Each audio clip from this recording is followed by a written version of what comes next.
Cordial bienvenida al doctor Lauro López, quien es candidato a la alcaldía de Cuenca. Muy buenos días.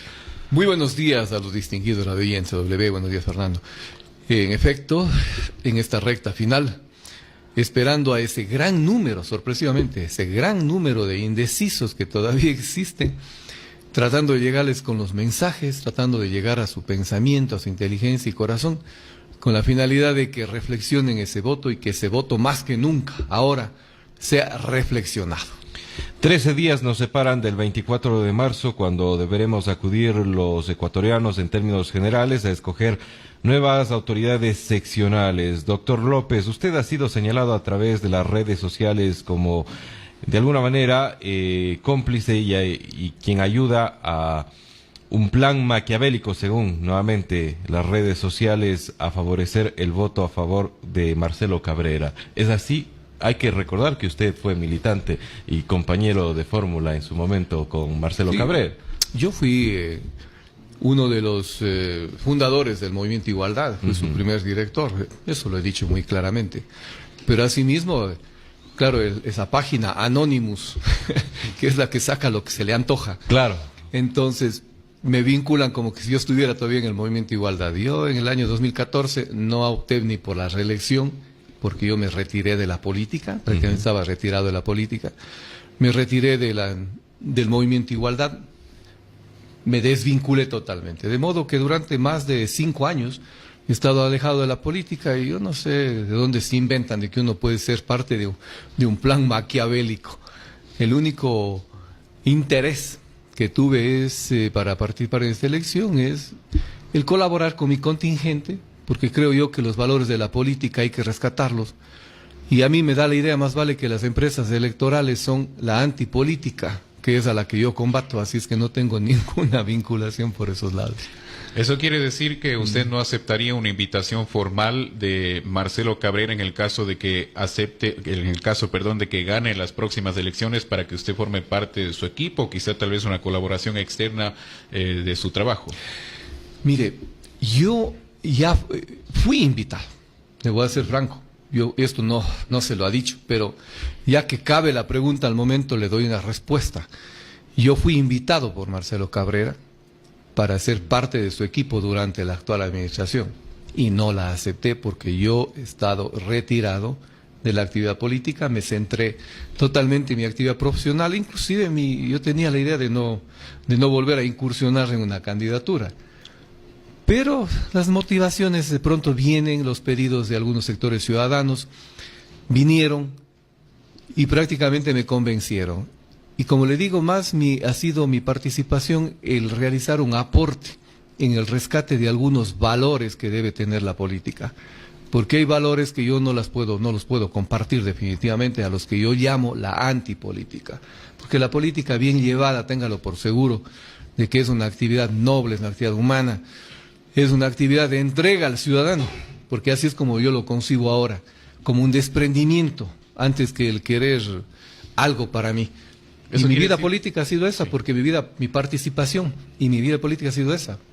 Yo no me he beneficiado en lo absoluto de ninguno de los cargos en los que he estado anteriormente de elección popular, sino me he dedicado a mi trabajo. Eso quiere decir que fue una propuesta antivalores la que se le hizo a ustedes del Partido Igualdad. ¿En cuándo? Cuando se les realizó esta invitación.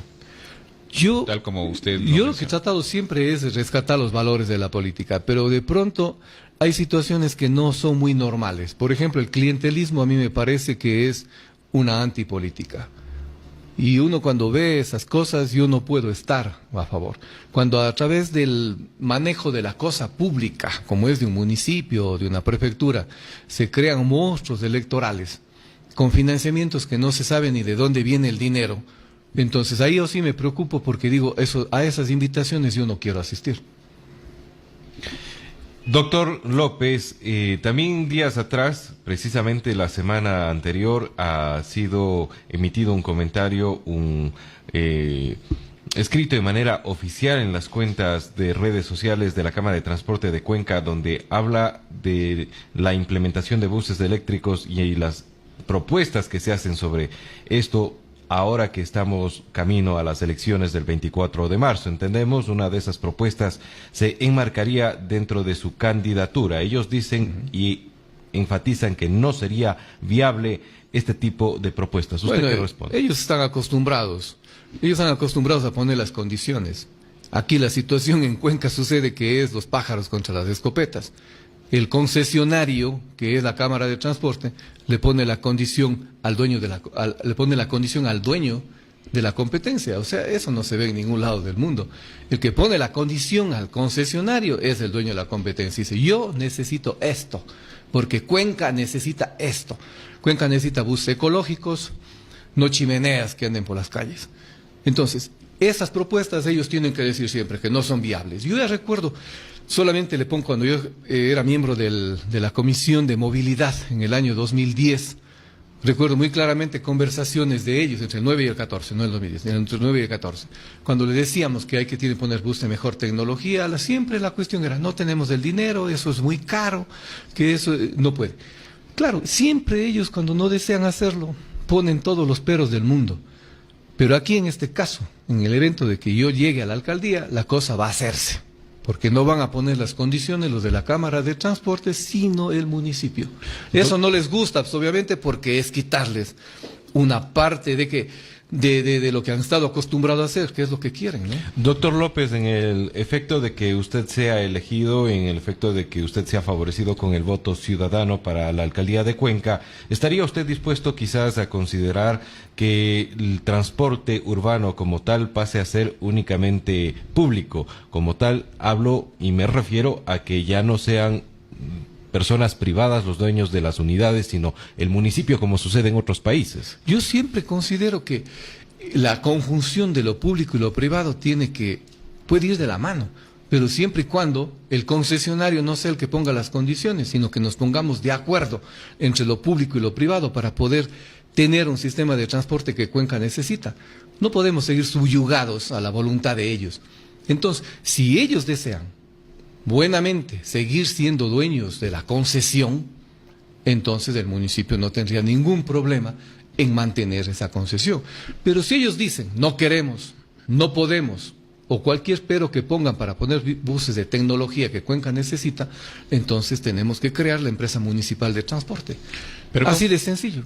¿Cómo se puede entender el hecho de que los diferentes transportistas adquieran unidades Euro 2, Euro 3, Euro 5 como parte de los compromisos que tienen adquiridos mediante la ordenanza que fue aprobada en el Consejo Cantonal para nuevamente comprar buses eléctricos si ya han hecho una inversión con este tipo de buses? Tenemos que ir conversando, ir viendo. Lo que necesita Cuenca no necesita 450 buses eléctricos. Lo que nosotros estamos planteando es que el bus eléctrico se necesita para pasar por el centro de la ciudad, para hacer un eje ecológico junto con el tranvía. Porque sería ilógico junto al tranvía ponerle buses que están humeando. Entonces eso no tiene lógica alguna. Entonces decimos, necesitaríamos unos 50 o 60 buses eléctricos para pasar por el centro histórico y los demás buses que tienen pueden servir como vías colectoras o por vías periféricas. O sea, no es tampoco la hecatombe, es simplemente el poner las cosas en su lugar en el momento en el que se requiere. Sobre el tranvía, ¿cómo mira Lauro López la vialidad, la existencia, el mantenimiento, el funcionamiento continuo de este sistema que, según se ha anunciado, ya estaría próximo a entrar a funcionar de manera comercial? Mire, sobre el tranvía hay algo que no se dice y no he escuchado a ninguno de los candidatos y sí me gustaría que pongan como parte en el debate. Si el tranvía sigue funcionando o va a funcionar como está, con todas las vías con todas las líneas de los buses, tal cual como están compitiendo con los clientes del tranvía, el tranvía va a quedarse sin clientes.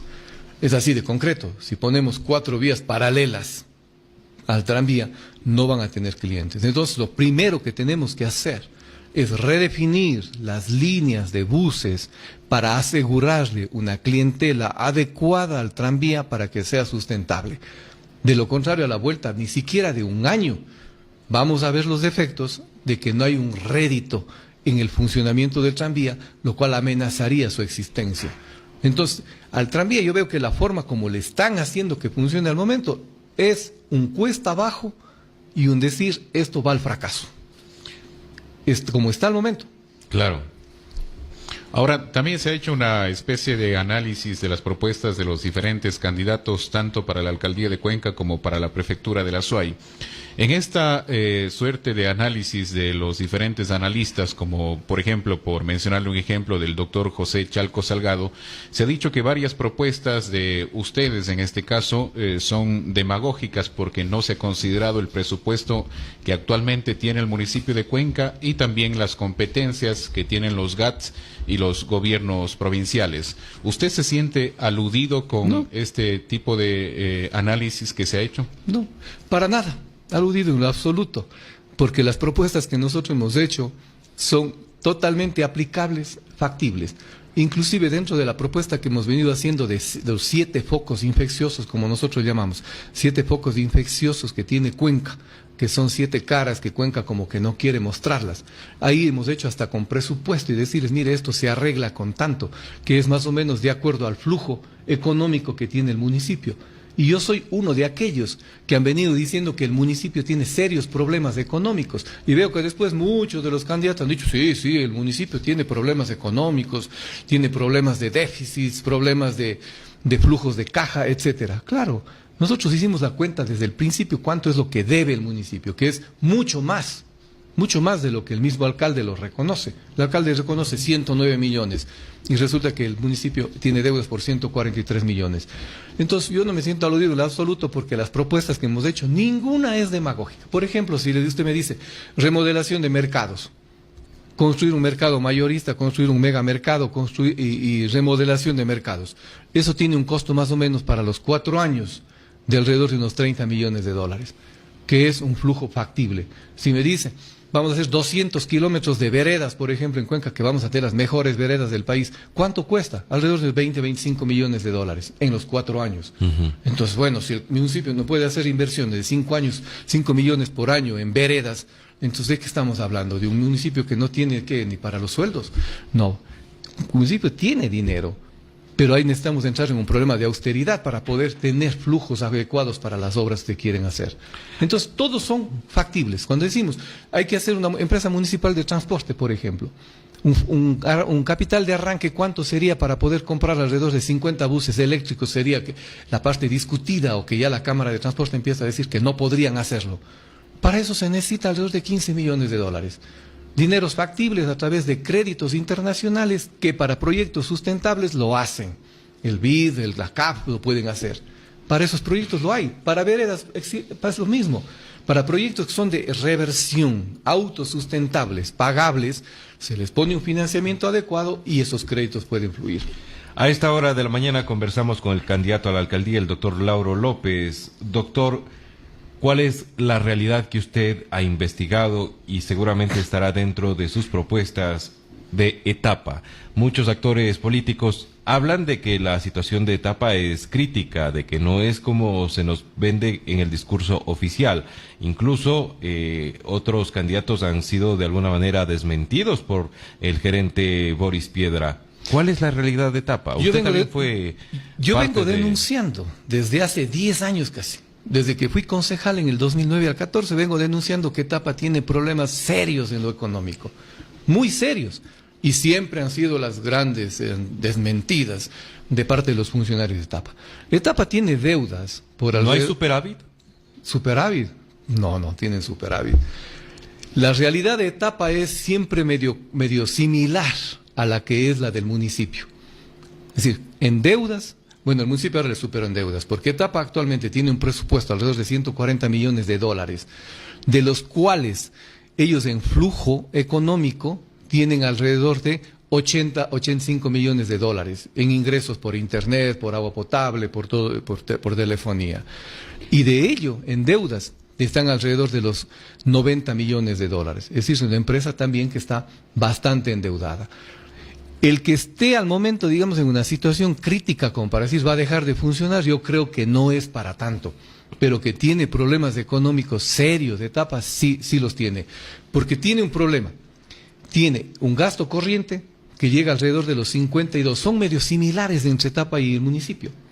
un gasto corriente alrededor de los 52 millones de dólares, versus ingresos que tiene alrededor de 80 millones de dólares.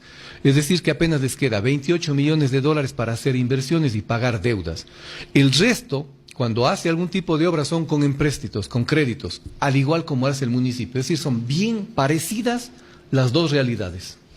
Otra de las empresas que también tiene a su cargo la generación de empleo de manera lateral es la empresa de desarrollo económico. Hemos visto que durante estos últimos años se han realizado una serie de ferias en diferentes espacios y también en el portal regional de artesanías. ¿Qué es lo que haría usted para que esta empresa se potencie y dé más cobertura para las personas que se involucren con esta entidad municipal? Los resultados que va dejando la EDEC son malos. Desde el periodo anterior, cuando fui concejal, yo ya la había fiscalizado y había dicho que la EDEC no va a nada, no hace nada. O al menos procura medio tapar sus falencias a través de algunas ferias o de algún emprendimiento de tipo artesanal. Nosotros lo que queremos es reenrumbar eso y vamos a hacer una reforma total y profunda a la EDEC para que se convierta en la gran emprendedora de los emprendimientos de jóvenes y de personas del sector marginal. Es decir, no vamos a entrar a decir vamos a desarrollar la gran industria, porque la EDEC fue creada para crear la gran industria en Cuenca. Y vemos que ese eco no existe. No existe, más bien las empresas tienden a irse de la ciudad de Cuenca por los precios demasiadamente elevados del suelo industrial. Entonces, lo que sí vamos a tratar es, a través de un plan de ordenamiento territorial adecuadamente realizado, porque Cuenca no tiene un plan de ordenamiento territorial, entonces definir las zonas en donde pueden emplazarse las empresas, es decir, dotar de suelo industrial a Cuenca con la finalidad de que eso disminuya por lo menos en algo el costo. Y si así las empresas no vienen, entonces estamos hablando de que Cuenca no es un lugar atractivo y tenemos que dar un giro entonces y volver a la EDEC más vale una emprendedora del microcrédito, porque yo pienso que por ahí el gran potencial para los jóvenes, para las personas marginadas, para aquellos jóvenes que salen recién de la universidad, es la gran oportunidad de poder emprender. Entonces la EDEC se convertiría en la captadora de proyectos de microemprendimiento, la asesora de los proyectos de microemprendimiento y la que busque los sistemas de financiamiento. Estamos buscando la manera legal de ver cómo es posible ligarla a la EDEC con con instituciones financieras o con una institución financiera propia para poder que accedan a esos microcréditos. Finalmente, doctor López, nuevamente las redes sociales y en estas campañas, por cierto, han sido prácticamente un caldo de cultivo para todo. Se acusa al actual alcalde Marcelo Cabrera, quien se encuentra con licencia por la respectiva campaña política, de nepotismo. Si esto se da en la actual administración, hecho que no ha sido ni desmentido ni tampoco aclarado, ¿cómo usted, en caso de ser favorecido por el voto ciudadano, lograría erradicar esta práctica que no data de un gobierno local como es la alcaldía, no de una otra entidad, en general se da a nivel país? Nosotros venimos proponiendo que ni siquiera los cargos de gerente, los cargos de dirección municipal, los cargos principales, sean de cuotas políticas, por ejemplo. Ni siquiera cuotas políticas, eso venimos proponiendo. Sean cargos que se provengan de la misma sociedad civil, de la misma ciudadanía, para poder elegir carpetas de los mejores perfiles. Eso venimos proponiendo. Y eso es lo que haríamos. El gerente de etapa no sería el político tal o la persona que ha estado en una campaña electoral con el alcalde. Para nada. Tenemos que elegir de la ciudadanía a los mejores técnicos. Lo que queremos es tecnificar y ciudadanizar la administración. Si eso decimos nosotros en el ámbito político, los familiares tienen que estar totalmente más lejos todavía del alcalde. Por eso yo siempre he dicho, mientras más cerca al poder esté un familiar, su familia cercana tiene que ser la que más se aleje. Porque justamente este tipo de cosas no se ven bien ante la ciudadanía. Marcelo Cabrera no ha podido ni siquiera negar estas situaciones. Y además, de acuerdo a los cargos en los que se han dado, sí, hay una vinculación directa entre familiares cercanos y entre familiares políticos. Muchísimas gracias, doctor López, por su tiempo. Seguramente tendremos oportunidad en estos últimos días que nos quedan, previo al silencio electoral, de conversar nuevamente con usted. Le agradezco mucho y solamente decirle a los ciudadanos que nos hemos conocido en esta campaña, con los ciudadanos, un poco más.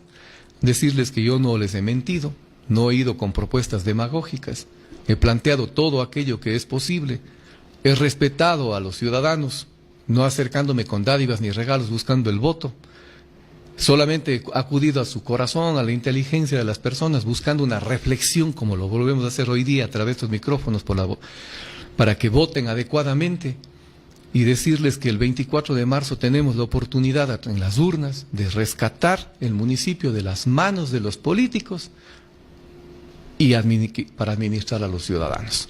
Muchas gracias. Amigos oyentes, continuamos en breve. Estaremos más adelante con las respectivas denuncias, además también dando a conocer sus opiniones, que por cierto ya nos han empezado a llegar y con gusto las compartiremos al aire en un bloque más adelante, a través de la línea convencional 288-2178 y de la línea celular 099-514-1114. Usted